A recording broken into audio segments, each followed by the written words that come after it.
Sejumlah wilayah di Jawa Tengah dihantam banjir bandang, salah satunya di Kabupaten Pemalang, di mana satu orang dilaporkan tewas dan ratusan warga terpaksa harus mengungsi. Kita tergabung dengan rekan kami jurnalis Transmedia, Robi Bernardi. Halo, selamat siang Robi. Robi, bagaimanakah kondisi warga yang terdampak banjir?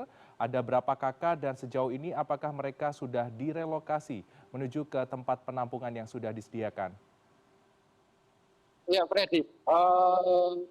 Perlu diketahui, saya saat ini berada di depan kantor Kecamatan Pulau Sari, Kabupaten Pemalang, di mana di sini salah satunya sebagai tempat warga untuk mengungsi.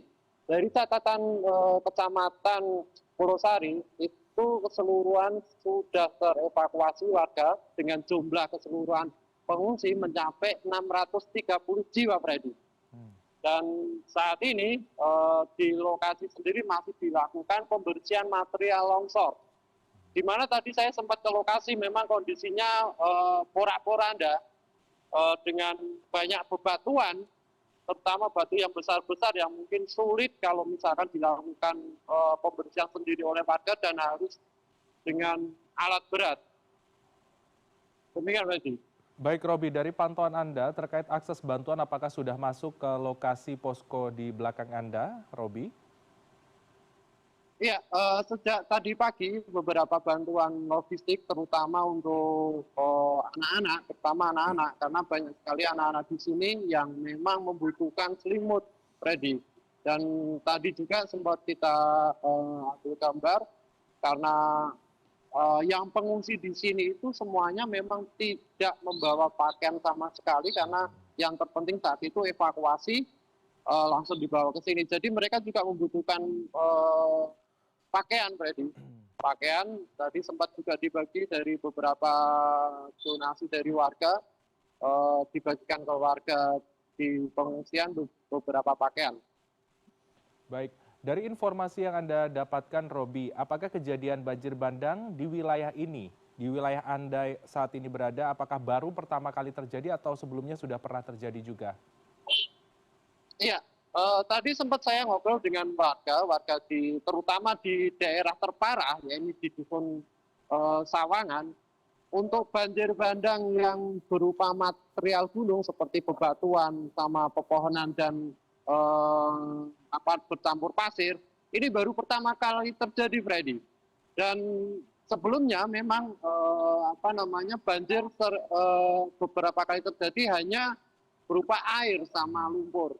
Tapi ini diakuinya baru pertama kali terjadi dan itu pun sebelumnya sudah 2 kali banjir pada sore hari, malam hari, terus baru satu dini hari sekitar pukul 2 terjadi banjir bandang bercampur material gunung seperti bebatuan. Bebatuan ini cukup besar dan membuat warga takut, panik, karena pada saat itu terutama di Dusun Sawangan sendiri, mau mengungsi kemana mereka juga pada bingung. Awalnya pada saat kejadian itu, karena jembatan yang harusnya bisa dilalui terputus, dan kalaupun bisa mengungsi ke bawah, dia harus menerjang limpasan air yang datang dari arah Gunung Slamet. Baik, Demikian, Medi. Robi, kalau dari informasi yang Anda himpun di lokasi kejadian ini dipicu dari curah hujan yang tinggi atau memang ada beberapa bagian di wilayah tersebut yang mengalami alih fungsi lahan seperti itu dari pantauan Anda? Ya, kalau menurut warga sendiri untuk curah hujan memang pada waktu hari Jumat cukup tinggi, Freddy. Hari Jumat itu dari penuturan warga sejak pagi sampai sore bahkan malam hari berganti sampai Sabtu dini hari saat kejadian curah hujan cukup tinggi. Tidak hanya di lokasi saja, Freddy, tapi di atas juga cukup tinggi. Dan inilah yang membawa dampak material seperti bebatuan dan pepohonan yang membawa hingga sampai ke Dusun Sawangan. Untuk alih fungsi lahan sendiri, kita yang di lapangan belum begitu banyak menggali terkait data-data apakah yang di atas itu sudah ada alih fungsi lahan atau tidak. Baik, dari pantauan Anda, apakah ada pemerintah setempat, baik dari Kabupaten Pemalang ataupun juga provinsi yang melakukan kunjungan ke lokasi untuk memantau ataupun juga melakukan survei mendalam yang nantinya juga berkaitan tentang relokasi bagi warga yang terdampak banjir dan juga tanah longsor ini? Atau banjir Ya, bandang tadi maksud saya?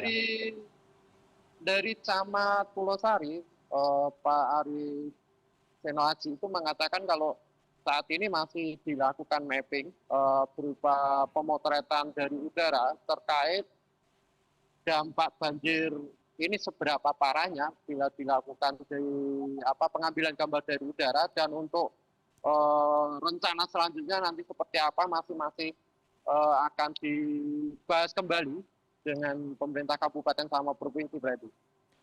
Baik, terkait korban jiwa sejauh ini apakah ada jumlah temuan yang bertambah atau bagaimana, Robi, dari pantauan Anda?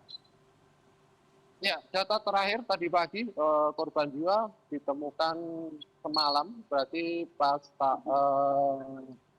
hari Jumat malam itu satu orang dan itu pun wilayah warga dusun Panikir, tapi warga dusun Panikir Kecamatan Pulau Sari namun ditemukan di wilayah Moga. Ini cukup terseret cukup jauh, Freddy, sekitar belasan kilometer. Dan kemarin juga langsung dimakamkan. Tadi juga kita sempat ngobrol dengan istri korban dan mengenali korban meskipun wajahnya secara fisik tidak dikenali, namun dikenali dari kalung yang ia pakai. Dan korban sudah dimakamkan kemarin, langsung dimakamkan kemarin. Dan untuk korban yang lainnya kita sendiri belum bisa memastikan apakah ada dampak ada korban tambahan yang lain atau tidak, dan semoga aja tidak ada korban-korban yang lain. Baik, masih menunggu informasi lebih lanjut. Lantas yang terakhir, Robi, apa bantuan yang paling dibutuhkan oleh warga yang berada di posko pengungsian Anda? Apakah akses listrik juga bisa diakses oleh warga di sana? Ya, yang jelas di Dusun Sawangan sendiri memang dikosongkan karena memang seperti tampak di belakang ini juga masih curah hujan cukup tinggi, berarti. Dan tadi sempat juga saya ke sana dengan tiba-tiba begitu saja ada curah hujan, saya langsung keluar dari lokasi karena cukup membahayakan. Untuk listrik sana masih terputus, berarti. Dan untuk bantuan yang jelas bantuan pakaian, berarti untuk para pengungsi 630 jiwa yang mengungsi ini memang perlu butuh pakaian karena memang saat dievakuasi mereka tidak membawa apa-apa, hanya baju yang melekat di badan.